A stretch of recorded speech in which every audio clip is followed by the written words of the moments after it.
Hello and welcome to the Beyond the College Brochure podcast, where we provide you information and guidance about college financials and decisions.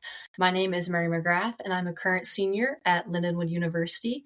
And my co-host today is Dr. Gary Stocker, who's also the founder of College Viability.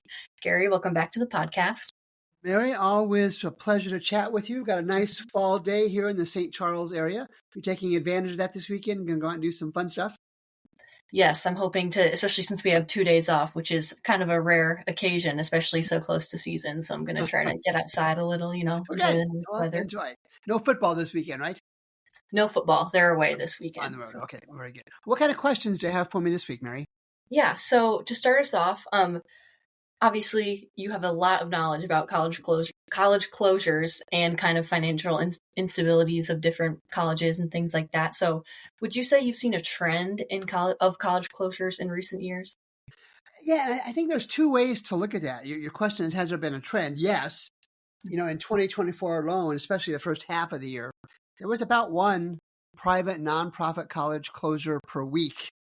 That has slowed down over the summer months for obvious reasons. Nobody's in most college campuses over the summer months. But that's not really the important question there. I think the more important question is, the trend of past college closures is there. I think we want to continue to focus on the colleges that will close, whether it's through the Beyond the College Brochure podcast or the many other medias that I do. There will be many, many more private colleges. And Mary, you and I want to get the word out to families to be careful about the colleges they're considering, because way, way, way too many are not in good financial shape at all. And in light of these trends that you were just talking about, what should students and families know about the college admissions process regarding this? I think in this day and age, the one item I'm going to focus on is that the college admissions reps for any college you're looking at, or almost every college you're looking at, are not going to be upfront with you, because that's not their job, about a college's finances or any of the cutbacks that they might have in programs and majors. For obvious reasons, if you want to be a journalism major and the admissions rep says, well, we're cutting back our journalism or just cut back our journalism, you're not going to go to that college.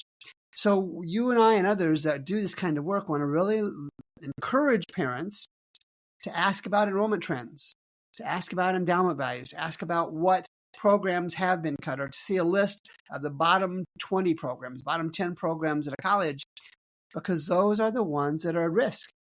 And Mary, you've got finance and marketing. You're about to finish that up here in a few months.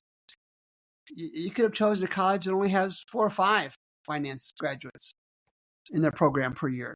And you went to a college that has, I'm sure, dozens of that. So it's an important consideration. It's not just the college's financial health. That's important. But what programs are low volume? What are the lowest volume programs? And really, really, really, to those listening to this podcast, be careful about selecting a college for whom a program or major has a really, really low enrollment. Mm-hmm.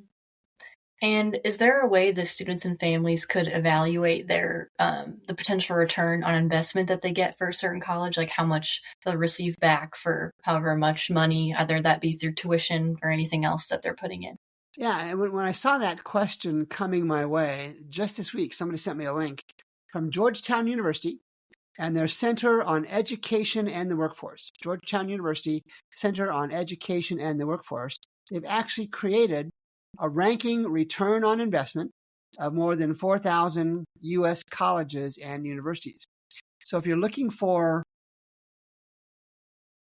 comparing those, search on Georgetown University and that title that I just gave you, and they've got a fabulous chart with almost every college in the country, that you can compare them. And they not only compare them, they rank them from 1 to 4,000 or whatever the number is. Great resource, great tool, and I've just begun investigating it to see how I might use that in the future, but it's a great resource for families. And it's pretty easy to read. Unlike much of the data that's out there that's difficult to find and difficult to read and analyze, this one's pretty straightforward. And how can students and families effectively compare multiple colleges at once in order to make an informed decision? Oh, Mary, you know the answer to this one. Gave you a layup on this one. Yeah. And of course, the comparison is the first part, and it's very, very important to do. And you do that with the College Viability app. There's a version for private colleges There's a version for public colleges, and they're both designed for students and their families to give you 4 or 5 reports that let you see if a college's enrollment trend is headed in the right direction, if their graduation rates are acceptable to you, if they have enough endowment, money in the piggy bank, if you will, to be able to provide and support a college education for your student. You've got to use a comparison tool. There are others out there.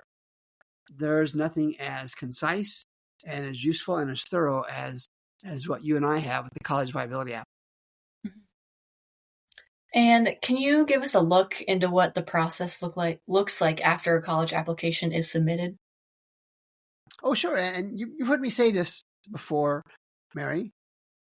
Colleges need students a lot more than any student needs any individual or single colleges. And that's an important consideration because it puts the students in the driver's seat in finding the college that best meets what they're looking for, both with content and with finances. So when the college gets your application, as long as you don't have an F average, maybe a D average, most colleges are going to accept you because they are anxious to have you join them, I'm sure, but they are anxious for, what do you think? Your tuition dollars and your tuition revenue. Now, there's a guy by the name of Jeff Selingo who has categorized colleges into 2 basic types. There are buyers, colleges that are buyers, and colleges that are sellers. The sellers are the colleges that are so good, the highly selective, the Harvards, the Yales, the Princetons, the Ohio States, Illinois, those kind of places, that you can go there, but you have to pay them what they ask for the most part. There's exceptions to that for sure. Maybe 100 on the high side, probably closer to 50 colleges who are sellers. You have to take and buy what they're giving. Everyone else is a buyer, and they typically buy you with a lot of marketing, but they also typically buy students with tuition discounts. And as you and I've talked about on the podcast before, Mary, they call them fancy names. They call them merit aid. They call them presidential scholarships. But these are effectively the same kind of unfunded discounts that you and I get when we go to buy a car. And they say the car is $30,000, but today, Dr. Stalker, you can have it for only $28,000. Colleges are doing that very same thing, but a college may have a list price tuition of $50,000. And the average tuition discount's about 50%, Mary. It's a little over that, but the math is easier at 50%. So let's see, 50% of 50,000, get my fingers and toes out here, is $25,000. And that's not a funded scholarship where somebody's transferring $25,000 from some bank account to Mary McGrath's or Gary Stalker's account. It's just revenue that a college forgoes, and they're welcome to do that. So we talked about college closures to open the podcast. And those really high tuition discounts right now and above 50% for freshmen are really one of the major things that is forcing colleges to say, no mas. We don't have the revenue. We don't have the cash to be able to meet payroll. We don't have cash to be able to keep the lights on. And does this financial instability have any impact on a school's athletics or extracurricular programs? That's a good question. The simple answer, I guess, would be yes, but it would really, I have to think about that for a second. In the content of, do they have the resources to put in a new scoreboard, right? And I know at Lindenwood they have a new scoreboard. I haven't seen it yet. A new scoreboard in the gym. And just 2 years ago, 3 years ago, they put a brand new, big, massive screen on the football / lacrosse / soccer / rugby field. And so, because they have the resources to do it, or they found folks to do it. You may see that in colleges that, the scoreboard is probably not fair because you don't have to change that often. But in how the floor looks, does it look dingy in a basketball court? Do the uniforms that the players are wearing look old, dated, not quite in style as what they should be? You look for things that might suggest that a college doesn't have the revenue to keep their athletes in the best gear. It's probably functional gear, almost certainly. It's probably safe gear, almost certainly. But is it what a student athlete like yourself would want in a college? And it doesn't have to be top of the line, but it certainly has to be stuff that is safe and comfortable for sure. So yeah, it probably does. It's just tough to tell how colleges are doing that without actually being on the inside of those colleges. They don't share their budgets with us, obviously. So we don't know. And do declining enrollment numbers in a certain school affect its stability at all? Well, sure, because in most colleges, we talked about those buyers and sellers a moment ago. Yes. Since almost all colleges are buyers, yeah, they're heavily dependent, whether they're public, a little bit less so, or private, heavily so. They need that enrollment to be able to have students pay them tuition and fees for room and board and those kind of things, to pay faculty, to pay staff, to meet expenses, keep the lights on, all those euphemisms that we've used before. But and I can't remember if you and I've talked about this before. I know I've talked about it on my other podcast, This Week in College Viability.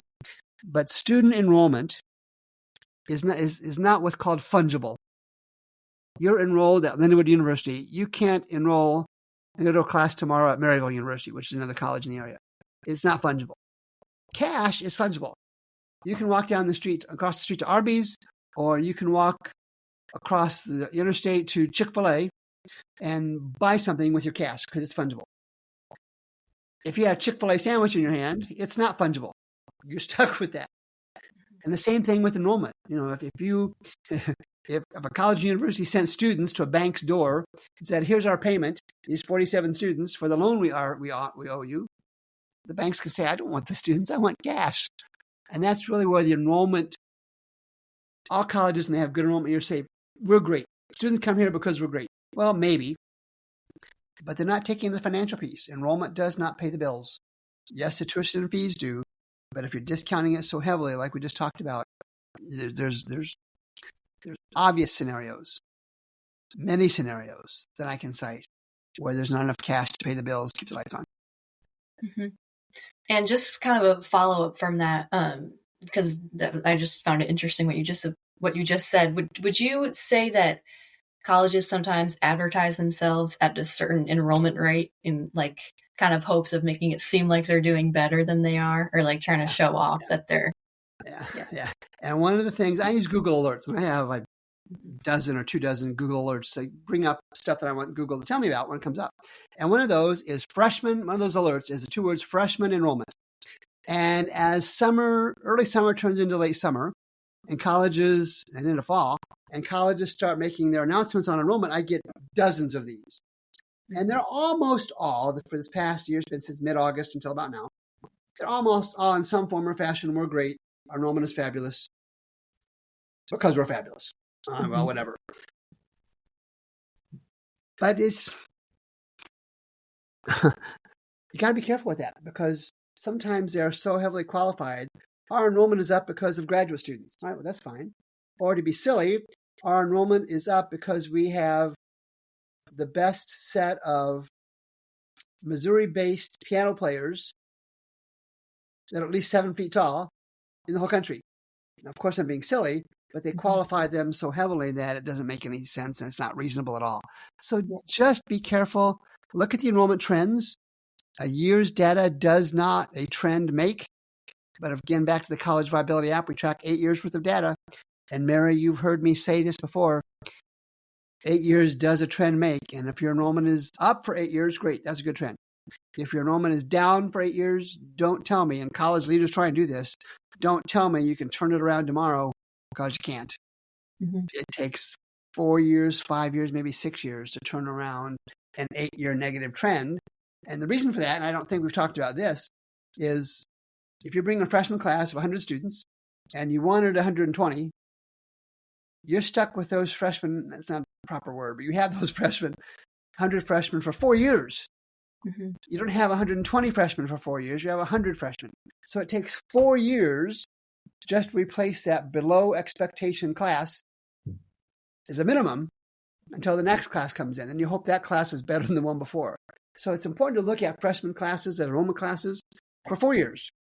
And so that 8-year trend becomes more and more important. If it's gone down over 8 years, that's really just not a good trend at all. And be careful.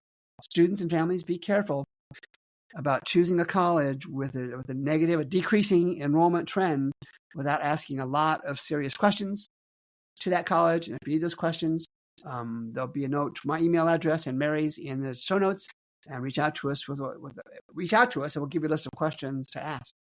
Mm-hmm.